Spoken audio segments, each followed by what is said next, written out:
Després que Miquel Torres sortís elegit president del Club de Natació Sabadell fa 2 anys, hi ha socis que sostenen que no s'ha complert cap dels 100 compromisos que figuraven al programa. A més, tampoc s'ha respectat la legislació laboral, ja que s'han dut a terme acomiadaments improcedents. En els 2 últims anys, que és quan ha entrat aquesta nova junta directiva, s'han anat acumulant un seguit de demandes que han superat la quinzena.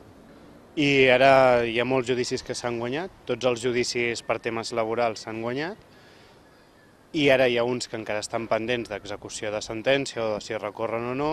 Després d'acumular-se moltes demandes per motius laborals, sobretot per acomiadaments, però també per moving, Inspecció de Treball va decidir venir al club a executar una inspecció i va descobrir bastantes irregularitats.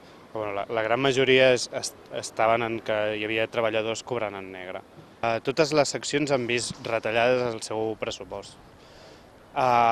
N'hi ha que tiren endavant i lluiten, per exemple, el bàsquet s'està autogestionant molt bé, està fent activitats, botifarrades i està treballant molt bé, i les altres van tirant com poden. Van organitzant activitats per tal de recaptar diners i així mirar de subsistir, però potser la que ha tingut una de les retallades més importants, també perquè era el que representava més volum, era el tema de natació i waterpolo. Waterpolo l'any passat va veure com destruïen completament el filial i es quedaven només amb el primer equip, quan l'aposta teòricament havia de ser al revés, de quedar-se amb un primer equip amb jugadors del filial, i a part d'això tots els esportistes professionals han vist retallada la seva nòmina, en alguns casos fins a un 30%.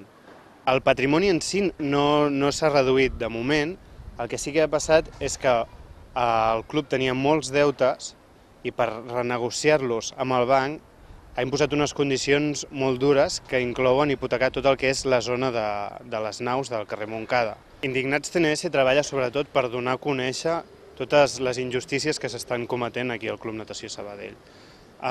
Volem que quedi primer de tot palès que mentre s'estan demanant uns sacrificis molt importants als socis, esportistes i als treballadors, la Junta Directiva segueix disfrutant de tots els seus privilegis que ells mateixos s'han atorgat.